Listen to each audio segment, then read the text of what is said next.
Hey guys, it's Dana and it's time to talk about money. And in this video, I wanted to talk about 17 things that frugal people don't do. So I was watching YouTube and YouTube helpfully provided a video that they recommended to me, right? Recommended video. I clicked on it and it was another frugal couple, frugal channel doing a video talking about an article that they read and the 17 things that frugal people don't do, and they were discussing which of those things they did or didn't do. And I thought that was a really good idea. So it's an article by theladders.com, and I will link it down below in the description box. And so in this article, there are 17 things that frugal people don't do. And so I'm going to go through the list and I'm going to tell you what we do or what we don't do that's on this list. So let's get to it. Number one is frugal people, most frugal people, don't finance cars. And this is true for us. We do not finance cars. The last car we purchased was with cash, and it was the best thing ever, the best feeling ever, to save up money and to just pay for the car with cash. That might mean you're not getting a $30,000 car, you're getting a $5,000 car until you can save up more money to purchase a $10,000 car, then a $20,000 car. But we do this. We do not finance cars, and we will never finance cars ever again. Doesn't matter if that means we're driving a piece of junk, which some people would probably say we are, but it's just, for me, it's just a car just to get to work, get from point A to point B. I just need transportation, and I really don't care what kind of car I'm driving, really. I just want a car that relatively reliable, a car that I, feel that I can sit in I want heat and air conditioning at this point. That would be fantastic. But other than that, whatever. So we don't finance cars. Number two is overdraft their bank account. We used to overdraft our bank account a lot, not gonna lie.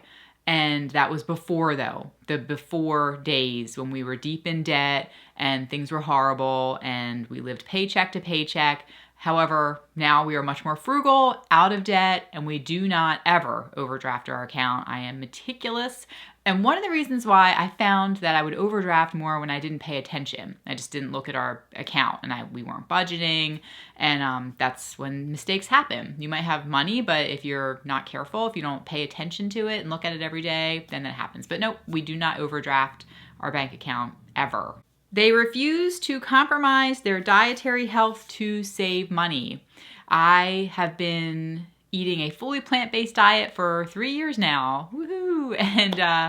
And yeah, so I guess I would say this is true. We try to buy organic foods where we can, and I would say that our food budget is probably higher than most, although my husband is very frugal. Even within those healthy food choices, he is really into coupons and shopping sales, and he'll go to multiple stores if he needs to. He gets the rain checks when something's on sale and they're out of it, so they can go back later and get it. He does all of our grocery shopping, and he does his, we do our best. We're very frugal with it, but we do not compromise on certain things that we want to purchase that we consider healthy. Number 4 is carry credit card balances. No, we are very much against credit cards, do not use credit cards, hate credit cards. We don't carry credit card balances. So that's true for us. Number 5 is keep up with the Joneses. Keeping up with the Joneses means that you want to do similar things that your neighbor's doing. So if your neighbor is landscaping, or your neighbor just came home with a brand new car, or your neighbor's telling you how they just went on this fabulous vacation, it'll make you feel like you want to go do the same thing just because all your neighbors are doing it, all your friends are doing it, all of your coworkers are doing it. And it's hard. It's really hard. We do not keep up with the Joneses at all. I've actually now flipped the complete opposite way. And if the neighbors are doing it, then I don't want to do it. I just feel like, nope, that's not for us. I kind of try to go the opposite direction of what everyone else is doing. And sometimes that's hard, but I've kind of made it a game at this point, and I take pride in it. So it's not a problem for us anymore. But it's definitely difficult in the beginning when you start going a different direction, because a lot of people don't understand. Number 6 is hang out with losers. So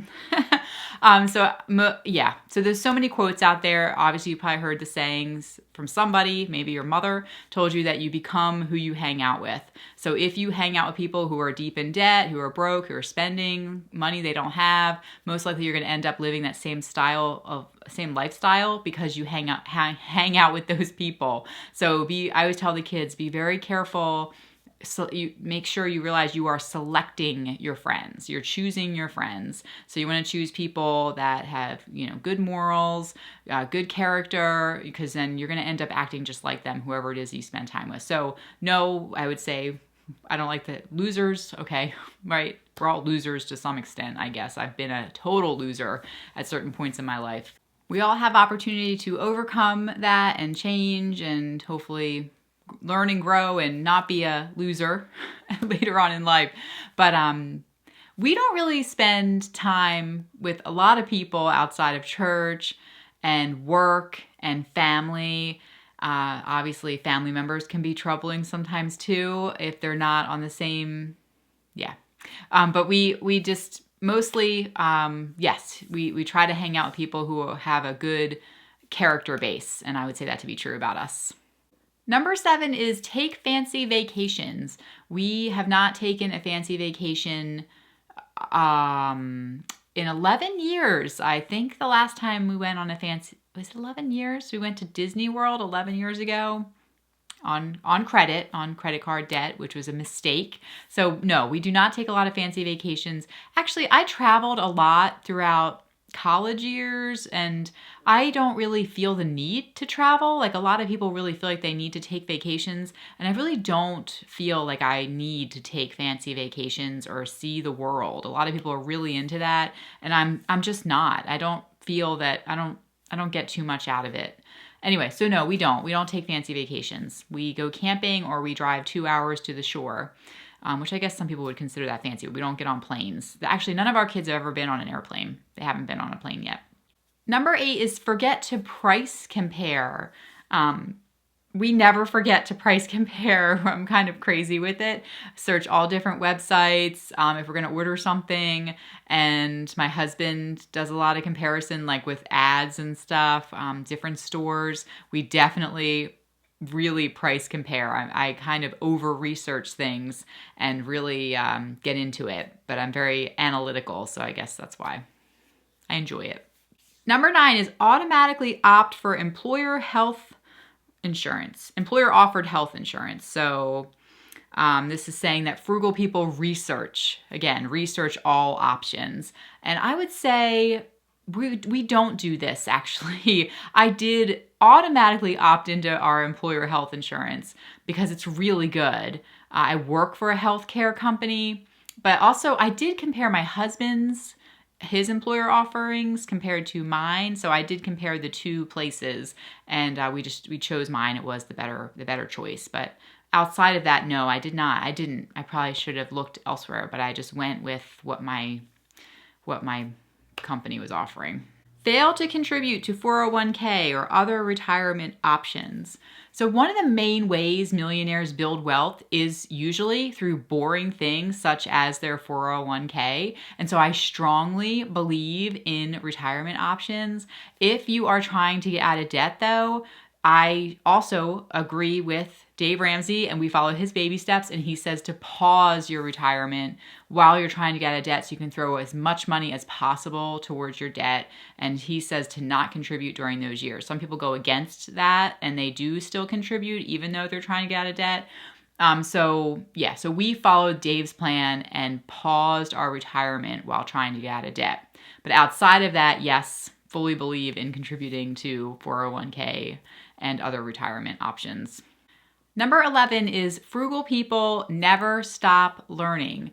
I 100% never stop learning. I really am into podcasts, obsessed with podcasts. I listen to so many podcasts and just all the time. When I'm running, walking, cleaning, I'm constantly trying to listen to stuff to learn. Audiobooks, I listen to a lot of audiobooks. I'm really into listening to audio stuff because then I can do multiple things like while I'm listening to a book. It's fantastic. I also do like to read, But I think that if you're not learning, you're dying. You have to keep learning. You have to keep moving forward. So yes, I think learning is a big deal just for overall happiness as well, I think.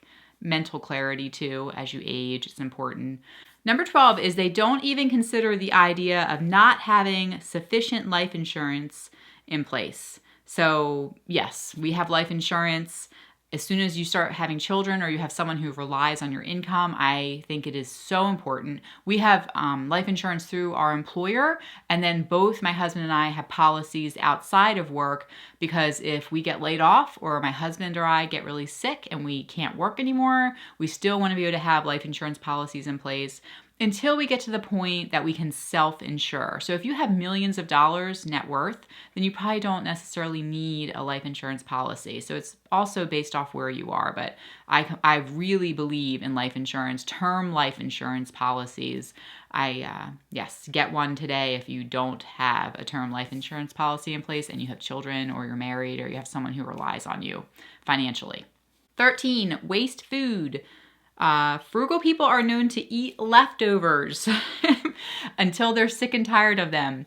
I eat all of our leftovers. Anything we have left over, well, except for meat, it has to fit within my dietary limits, right? So, but if we have anything left over that I can eat, then I eat it. I do. And I actually like leftovers. I think they taste good, but my husband does not eat leftovers at all. He always brings stuff home and he'll say, I'm going to eat that later. Never eats it. It sits in the refrigerator forever until I just throw it out. I mean, he just doesn't eat it. He'll say that he will, but he will not eat the leftovers. I, on the other hand, will. I can't stand wasting food. I will say that when we buy groceries, we only buy enough groceries that we need for the week. And we finish everything. Like everything, by the end of the week, like the refrigerator is literally bare. Like there's nothing in the refrigerator by the end of the week. Pantry's pretty much empty. We make sure we use everything that we have. And my husband doesn't like that either. Stuff sitting around till it expires is like never happens for us, because we just will donate it to our church, the food bank, if we're not eating it, or we will, we'll find some place to donate. My husband takes a lot of food to work, and everybody at work, he's like, I'll just take it to work. They'll eat anything. So, which is true for most offices, I think. You can take it into your office and pretty much it'll be gone in like 30 seconds. Fail to keep a stockpile. Frugal conscious people keep an inventory of what they have, and they stock up when it's on sale. So let me think about that. Do we stock up? So I used to be really into prepping because we had a power outage in the house like 6 years ago and lost power for 3 days, and it was so scary. Like it was awful. Like I know it sounds horrible, but I was like, it was really terrible. In the middle of winter, I had a little baby, and it was just it was hard. So I used to started to like pile stuff up in the basement, which I think is important to have emergency provisions like water and stuff. But other than that, we really don't stockpile stuff. I guess if it's on sale, there's certain juices that the kids like, V8 juice. So our one child doesn't eat very well. He's a really picky eater. So we buy V8 juice for him. He loves V8 juice. So we buy that for him to drink, with dinner or whatever. And so my husband will buy, when that's on sale, he'll buy like 12 bottles of this juice because he's like, V8 juice is on sale. And he will buy everything on the shelf. So that's true. I guess that is true. And we stockpile it because we know that my son will drink it. And if it's on sale, because it's kind of expensive, he'll buy all of it, every single bottle on the shelf. So we do that. Pay full price. Frugal people love negotiating a deal, and they refuse to pay full price. Yeah, I guess that's true. I don't know. I used to say I did not like negotiating. I don't like it at all. I'm not a negotiator. I'm just too nice. But I'm learning. I'm trying. That's part of the podcast I've been listening to, and a book I was recently listening to on negotiating. Oh gosh, what was that called? It was about that FBI, top FBI negotiator. Oh, I can't remember the title of it. But anyway, so I read that, but that was all about, how to negotiate. And so I'm starting to do better with it. Especially I learned, if someone gives you a price on something and you say, well, can you do any better than that? Just that one sentence, just say, oh, thank you so much. okay, but can you do any better than that? Like, just say it kindly. And even just that one sentence, sometimes they'll say, sure, I can give you this, or lower it down to, just at least ask. Because if you don't ask, then the answer is always no, right? So you might as well ask. And I'm starting to do a lot better with that. And I did negotiate a lower price for my car when I bought it, which was very exciting. That's why I say now I feel like maybe I'm starting to, once you start to have some success, if you try it and you have some success, then you do it. So I guess that's true. We never pay full price, or we try not to. It has to be on sale, or we try to get the price down lower, or so yeah. 16, forget to shop car and homeowners insurance at least annually. We do not do this, and we do this. I forget. I do forget to shop car and homeowners insurance at least annually, because it is really a good idea, and I know this intellectually, and I just haven't done it, which I need to stick that on my New Year's resolutions list, I think, for this next year, because I really should. Because you can save so much money, or at least call. So I think I was listening to somebody say recently that you should call once a year and just say that you're planning to switch, and is there anything better they can do, or say, like, I've got an offer from some other place, anything that you like your cable or internet and all that jazz, and trash, you should call and say, I'm looking to switch. Can you do anything for me as a longtime customer? And they probably will. So if you just make that phone call once a year, you're going to probably really lower your bills, your expenses. And it's a smart thing to do. I need to do that, to write that down. And then lastly, spend emotionally. So when you're going through stuff, if you're having, issues with your spouse, or if you lost your job, or something happens and you're emotional, right? It's so easy to go out and do retail therapy, go shopping. And I have done that a lot in my past. It's part of my past family tree that has been important for me to break, and that is the emotional shopping.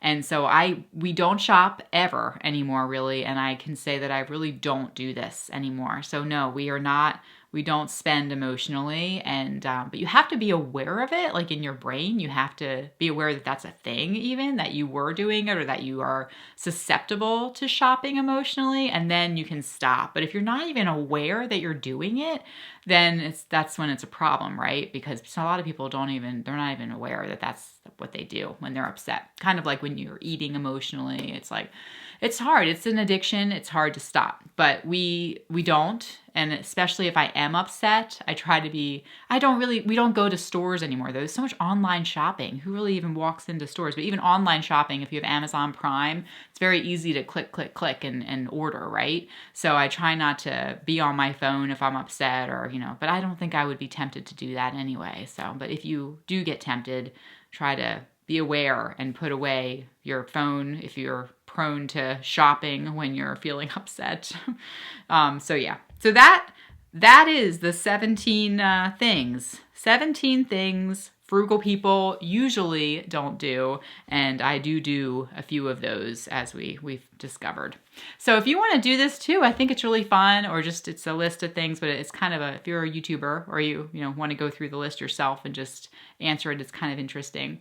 And so that's it. So if it's your first time here, guys, be sure to subscribe. I'm here every single Tuesday talking all about money. And we're a family of 6 living in the Philadelphia area. And I work full-time outside the home in finance, but I enjoy doing this YouTube channel. It's kind of my hobby on the side. So thank you guys so much for being here. And that's it. Talk to you soon. Bye.